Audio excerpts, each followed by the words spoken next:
कुंडली में अगर कोई ग्रह अस्त हो जाए तो उसकी वजह से जीवन में प्रॉब्लम्स तो आती ही हैं।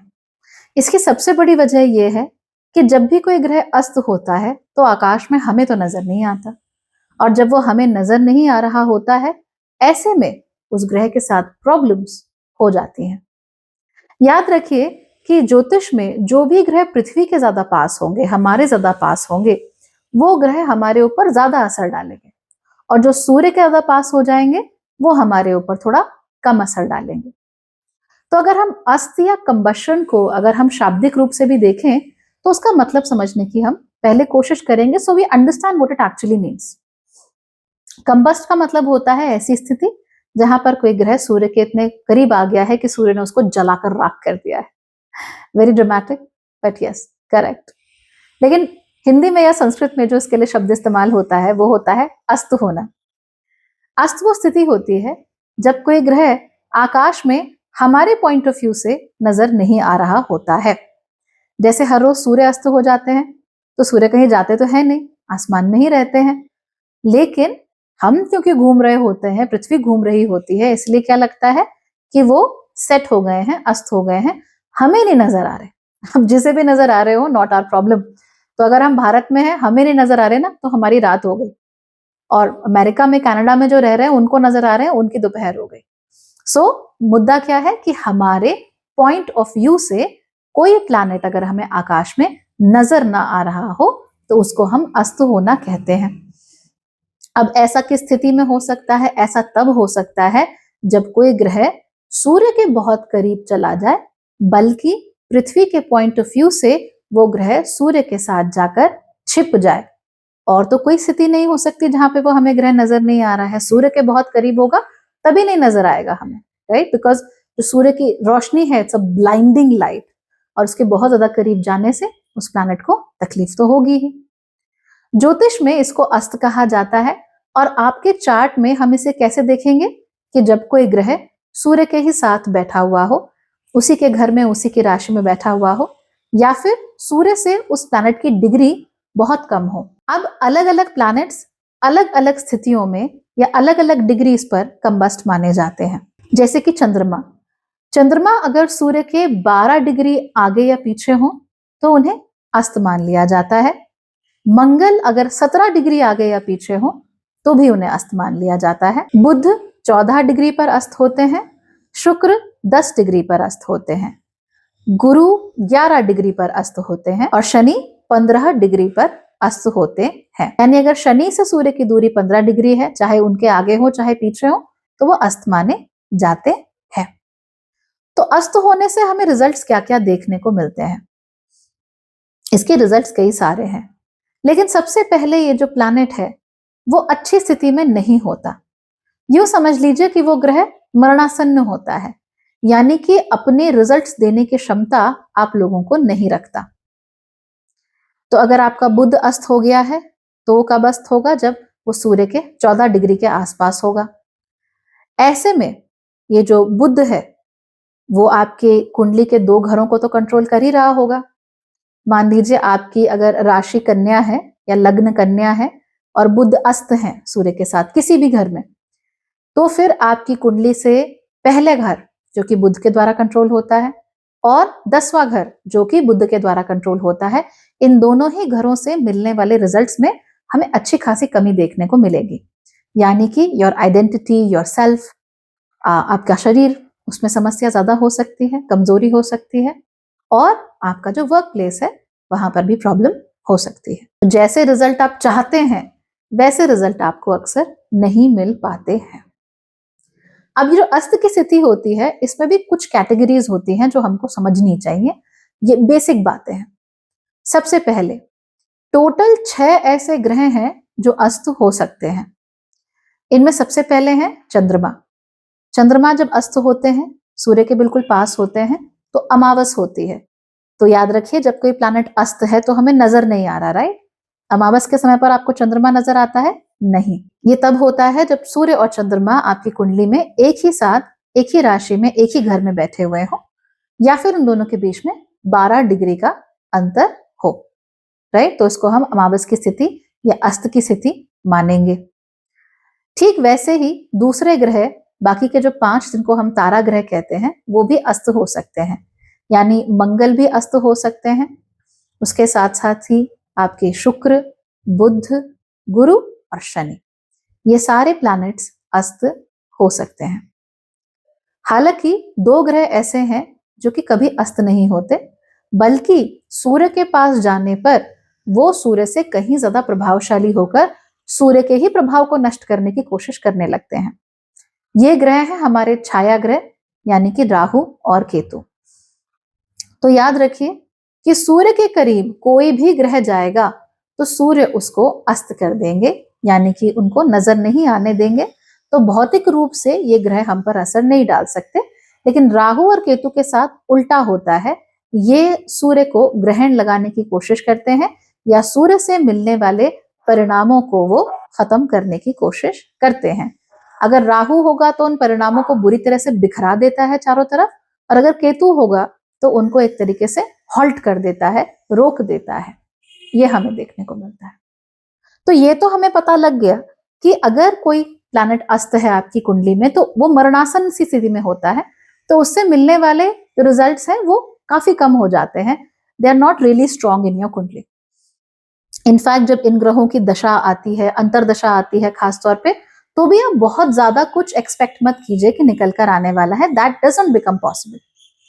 दूसरी बात क्या होती है कि जब भी कोई ग्रह अस्त होगा तो उस ग्रह से जुड़ी हुई चीजों में हमारा ईगो बहुत हावी हो जाएगा। ईगो क्यों हावी होगा? क्योंकि सूर्य है, सूर्य हमारा ईगो होता है, तो वो ईगो हावी होने लगता है। Let's take an example. मान लीजिए कि आपकी कुंडली में बुध अस्त है, और बुध बहुत फ्रीक्वेंटली अस्त होता है। गुरु तो चलो साल में एक बार अस्त होंगे, लेकिन बुध 2-3 बार तो ऐसे ही अस्त हो जाते हैं एक वर्ष में। तो अगर आपका बुध अस्त है तो इस स्थिति में क्या होगा कि आप जो सोचते हैं, बिकॉज बुध हमारी बुद्धि है, हमारा कॉग्निशन है, ये प्रीफ्रंटल कॉर्टेक्स जो है वो बुध है।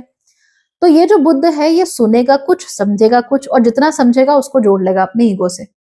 फॉर इंस्टेंस, आप अपनी भाभी के यहाँ गए और वो फोन पे बातें कर रही थी।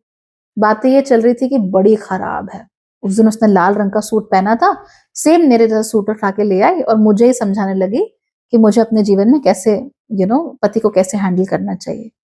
अब वो जाने किसके बारे में बात कर रही थी, लेकिन आपने सुन लिया एंड यू इमीडिएटली थॉट कि ये मेरे बारे में बोल रही है। ओके, ये मुझे पिन पॉइंट कर रही है। अब आपने बात ईगो पे ले ली। अब 2 दिन भाभी के यहाँ रहेंगी, लेकिन दोनों दिन उसको सुना के, हाँ भाभी हमारे यहाँ तो ऐसे नहीं होता, हाँ हम तो फोन पे किसी की बुराइयां नहीं करते। भाभी जी like, why do you care, I am talking about नकली, राइट? और लेट्स टेक अनदर एग्जांपल। मान लीजिए आपकी कुंडली में गुरु अस्त है, जुपिटर अस्त है। ये भी बड़ी कमाल की स्थिति होती है, क्योंकि जब गुरु अस्त हो जाते हैं तो गुरु और सूर्य तो आपस में मित्र होते हैं। ऐसा नहीं कि गुरु आपको कुछ देंगे नहीं। And let me tell you this one thing, गुरु खराब से खराब स्थिति में भी कुछ ना कुछ जरूर आपको प्रोवाइड करते हैं। He doesn't leave you empty handed ever. उनके दर से कोई खाली हाथ नहीं जाता। बट जब गुरु अस्त हो जाएंगे तो गुरु से जुड़ी हुई किसी ना किसी चीज में आपको कमी जरूर देखने को मिलेगी।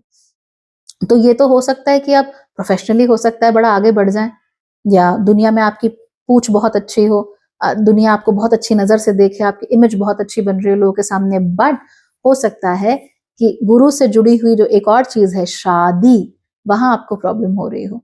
गुरु से जुड़े हुए जो सुख हैं, सौभाग्य की चीजें हैं, वहां आपको प्रॉब्लम हो रही हो। आपसे अपना एसेट्स ना संभलते हो, आपसे शादी ना संभल रही हो, हैंडल नहीं हो रही हो, वहां पे भी आप अपना ईगो लेकर आ जा रहे हो बीच में। एंड रिमेंबर, ईगो अलग अलग तरीकों से काम करता है। हमें लगता है ईगो का मतलब केवल गुस्सा करना और ड्रामा करना और मैं ऐसा कर दूंगा, मैं ऐसा कर दूंगा। नहीं, ईगो के काम करने के बहुत सारे तरीके होते हैं, and you really have to identify them. For instance, कोई आपको छोड़ के जाना चाहता है और आप जाने नहीं दे रहे। क्यों नहीं जाने दे रहे? बस नहीं जाना, क्योंकि अगर ये चला गया, ये चली गई, दुनिया के सामने मेरी इमेज खराब हो जाएगी। तो मैं अब इसको अपने पास रखने के लिए कुछ भी करने को तैयार हूँ, कुछ भी, किसी भी हद तक जाने को तैयार हूँ कि बस तू रह, तू जा मत, यू जस्ट स्टे हियर। ये भी तो ईगो है। हम इसे प्यार कहते हैं, मजबूरी कहते हैं, पर ये वो सब नहीं है, ईगो है।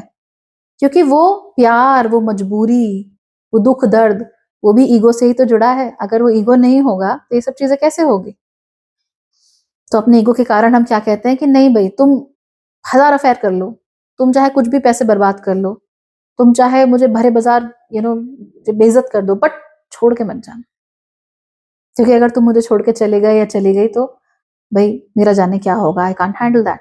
So it's a very ego वाला प्रॉब्लम हियर, है ना? तो जो भी ग्रह अस्त होता है उस ग्रह से जुड़ी हुई चीजों के साथ, प्लस वो ग्रह जिन जिन चीजों को आपकी कुंडली में कंट्रोल कर रहा होता है, या जिन जिन घरों को कंट्रोल कर रहा होता है, उन घरों से जुड़ी हुई चीजों में हमें ये चीज देखने को मिल सकती है। अब हमेशा ऐसा नहीं होता कि हर चीज बिल्कुल गलत हो जाएगी, नॉट रियली। कंबशन में भी अलग अलग डिग्रीज होती हैं। फॉर इंस्टेंस, वैसे तो हमने डिग्रीज की बात की 12 degree 17 degree, but to be very honest, जब तक सूर्य और किसी ग्रह के बीच में मिनिमम 6 डिग्री की दूरी ना हो, तब तक कंबशन के स्ट्रॉन्गेस्ट रिजल्ट्स आपको देखने को नहीं मिलते हैं। तो ऐसा जरूर हो सकता है कि कोई ग्रह 15 डिग्री पे हो, जैसे मंगल है, वो 17 डिग्री पे कंबस्ट होता है, सूर्य और उसके बीच की दूरी 15 डिग्री की है, तो उसके रिजल्ट्स हैं वो थोड़े से कम आएंगे कंबशन के। लेकिन अगर उन दोनों के बीच की दूरी जो है वो 5 डिग्री की है, फिर आपको अस्त होने के सबसे स्ट्रॉन्ग रिजल्ट देखने में आएंगे। अब जैसे हम शनि की 7.5 में अप्लाई करते हैं, वही प्रिंसिपल हम यहाँ भी अप्लाई करते हैं। कैसे? कि अगर आपका चंद्रमा, शनि उसके करीब आते जा रहे हैं, तो शनि तो हाइड्रोलिक प्रेस है, बुलडोजर है, तो बुलडोजर से करीब आता जा रहा है, आता जा रहा है, तब आपको 7.5 के बहुत ज्यादा रिजल्ट देखने को मिलते हैं। लेकिन जैसे ही वो दूर जाएगा, यानी आपके चंद्रमा के ऊपर से होते हुए दूर निकलता जाएगा, तब इफेक्ट कम हो जाते हैं। इसी को हम फर्स्ट फेज, सेकंड फेज और थर्ड फेज ऑफ 7.5 कहते हैं। तो कंबशन में यानी अस्त की स्थिति में भी ऐसा ही होता है। कोई ग्रह अगर सूर्य के करीब जा रहा है, तब उसका जो कंबशन होता है वो कहीं ज्यादा स्ट्रांग होता है। ये अपने एक्सपीरियंस से एनेक्डोटल बात मैं आपको बता रही हूँ। और जब वो सूर्य से थोड़ा दूर जा रहा होता है, तब उसके जो रिजल्ट्स होते हैं वो रिलेटिवली विजिबल हो जाते हैं। एंड रिमेंबर, होलिस्टिक एस्ट्रोलॉजी के पर्सपेक्टिव में अगर हम बात करें, तो 6 डिग्री के ऊपर तो हम कंबशन मानते ही नहीं है। We see it as a close association. But चाहे कंजंक्शन हो, चाहे कंबशन हो, अगर 6 डिग्री के अंदर नहीं है, we don't really see it as a grand combustion और एनीथिंग। ठीक है, कमी जरूर आ सकती है, बट कंबशन नहीं मानते प्रॉपर। इनफैक्ट अगर हम होलिस्टिक एस्ट्रोलॉजी के पर्सपेक्टिव से बात करें, तो जब तक 3 डिग्री नहीं होता, फिर हम ना कंजक्शन मानते हैं ना कंबशन मानते हैं। 3 डिग्रीज इज एसेंशियल, खास तौर पे कंजंक्शन में। तो अगर आपकी कुंडली में 26 डिग्री पे मान लीजिए गुरु बैठे हुए हैं और 2 डिग्री पे आपके सूर्य बैठे हुए हैं, वो हम उसे कंजंक्शन नहीं मानते, क्योंकि वो बहुत दूर है आपस में। तो होना क्या पड़ेगा कि 26 डिग्री पे अगर गुरु है, तो फिर सूर्य को 24 डिग्री पे होना पड़ेगा, तो हम उसको युति मानेंगे, वरना नहीं मानेंगे। Will just see it as an association, that's it. या फिर गुरु को 2 डिग्री के सूर्य के पास 4 डिग्री का गुरु होना पड़ेगा, तो जाके हम कंजंक्शन मानेंगे, वरना हम कंजंक्शन उसको नहीं मानते, because it doesn't mean anything. So इस तरीके से होलिस्टिक एस्ट्रोलॉजी की पर्सपेक्टिव से मैं आपको बता रही हूँ, 6 डिग्रीज के ऊपर we don't pay too much attention, we see it as a connection, but nothing more than that. हालांकि जो ट्रेडिशनल डेफिनेशन है 17 डिग्री 12 डिग्री, आप लोग चाहें तो उसको फॉलो कर सकते हैं, that's not a problem actually. Results आपको फिर भी वैसे ही मिल ही जाएंगे। अब जो वेस्टर्न एस्ट्रोलॉजर्स होते हैं, उनका एक और प्रिंसिपल होता है कंबशन को लेकर, वो मैं आपको बता देती हूँ so that you can use it. तो वो ये कहते हैं कि अगर कोई प्लैनेट और सूर्य, उनके बीच की डिग्री 1 डिग्री हो जाए, या वो डायरेक्ट 1 डिग्री पे बैठे हुए हों, यानी कि मान लो सूर्य 24 डिग्री मेष में बैठा है और बुध भी 24 डिग्री मेष पे बैठा हुआ है, तो वो ये कहते हैं कि ये जो प्लैनेट है, इसके रिजल्ट्स फिर बढ़ जाते हैं। उल्टा वो प्लैनेट गर्वित हो जाता है, अच्छा रिजल्ट देने लगता है, और उसकी वजह से जो भी प्रॉब्लम्स हो रही होती हैं कंबशन की, वो प्रॉब्लम्स खत्म हो जाती हैं। So they usually see it as कि वो प्लैनेट और सूर्य आपस में एक तरीके से मर्ज हो गए हैं। अब ऑनेस्टली स्पीकिंग, मैंने अभी तक जितनी इन वर्षों में कुंडलियां देखी हैं, इट्स अ वेरी 50-50 थिंग। कुछ लोगों को फिर भी कुछ अच्छे रिजल्ट मिल जाते हैं, कुछ लोगों को नहीं भी मिलते। और अगर मैं आपसे प्रोमिनेंटली जो मैंने कुंडलियां देखी हैं उनकी बात करूं, तो जितना प्लैनेट सूर्य के करीब जाता है, उसके रिजल्ट्स में उतनी ही कमी आती जाती है। सो आई हैव पर्सनली सीन कि भाई अगर 8 लोग होंगे 10 में से, तो 10 में से 8 लोग की कुंडली में प्रॉब्लम ही होगी, चाहे 1 डिग्री पे हो चाहे 0 डिग्री पे हो सूर्य से। 2 लोग होंगे जिनकी कुंडली में प्रॉब्लम नहीं होगी, बट इन दैट केस कोई दूसरा प्लैनेट उन्हें सपोर्ट कर रहा होता है, some other planet somehow is working out in this person's life। तो यूजुअली मैं तो यही मानती हूँ कि 1 डिग्री 0 डिग्री प्रॉब्लम तो देखिए होगी ही, because that planet should be visible to us, it should be closer to us and not closer to the sun, because sun will combust that planet. Again यहाँ पे क्या होता है कि 0 डिग्री 1 डिग्री 3 डिग्री का डिफरेंस तो है, पर सूर्य आगे है या फिर वो प्लैनेट आगे है। तो जैसा कि मैंने आपको 7.5 का एग्जाम्पल दिया, तो प्लैनेट 24 डिग्री पे है, सूर्य 20 डिग्री पे है, तो वो प्लैनेट कंबशन के बाहर निकल रहा है, अपनी उदय स्थिति की तरफ बढ़ रहा है। In that case it is a little more powerful. लेकिन अगर सूर्य 24 डिग्री पे है और वो प्लैनेट 21 डिग्री पे है, तो फिर ये कंबशन की ओर बढ़ रहा है। जब कंबशन की ओर बढ़ेगा तो वो अपनी पावर को ज्यादा लूज करेगा। तो इस तरीके से डिस्टिंक्शन भी हम मार्क कर सकते हैं। और कम से कम मैंने ऐसा देखा है कि जब कंबशन की ओर बढ़ रहा हो, यानी सूर्य के पीछे हो कोई ग्रह, इन दैट केस ज्यादा नुकसान होता है, और सूर्य के जो जाल है, चंगुल है, उससे बाहर निकल रहा हो तो थोड़ा कम नुकसान होता है। और सेम चीज हम 7.5 में भी इन होलिस्टिक एस्ट्रोलॉजी यूज करते हैं। यही वजह होती है कि आप मीन राशि के हो सकते हैं, और कुछ लोगों को जैसे ही मीन राशि में शनि आते हैं वैसे ही उनकी जिंदगी पलट जाती है, और कुछ लोगों की 2 साल बाद पलटती है। क्यों?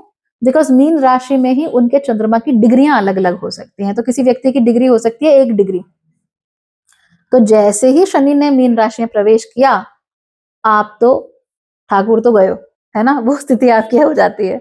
लेकिन अगर आपका चंद्रमा 28 डिग्री पे है, देन 2 साल वेट करो, जब निकलने वाला होगा शनि मीन राशि से, आपको तब महसूस होगा। यानी बाकी जो लोग होंगे 2 डिग्री 3 डिग्री वाले, उनका जब ओवर हो चुका होगा तब आपका शुरू हो रहा होगा। और यही वजह है कि कई बार 7.5 के रिजल्ट 7.5 शुरू होने से टेक्निकली पहले ही शुरू हो जाते हैं, because that's just how it is. So let's take an example. मान लीजिए आपका जो चंद्रमा है वो 1 डिग्री पे है ऑफ पाइसिस, राइट। तो हम ये मान के चलेंगे कि आपकी 7.5 शुरू होगी जब शनि जाएंगे कौन सी राशि में? कुंभ राशि में। That's correct, that's not wrong. But आपको उसके जो रिजल्ट्स हैं वो शनि के मकर राशि में आने के टाइम पर ही महसूस होने शुरू हो जाएंगे। And for other people, yes, it would be when Shani goes into Kumbh rashi. तो ये डिग्रियों का खेल है पूरा का पूरा। ये हम कभी और डिस्कस करेंगे। फिलहाल आई होप कि आपको कंबशन अच्छे से समझ में आ गया होगा। मैं कंबशन को किस नजर से देखती हूँ, आई होप वो भी समझ में आ गया होगा। अगर आप कुछ और सोचते हैं, अगर आपके पास कुछ और डेटा है, आप डेफिनेटली शेयर कीजिए। I would love to have a chat with you, but remember, data share कीजिए। Don't take it personally, it's not about you, it's about astrology. Okay, all right then, bye, take care.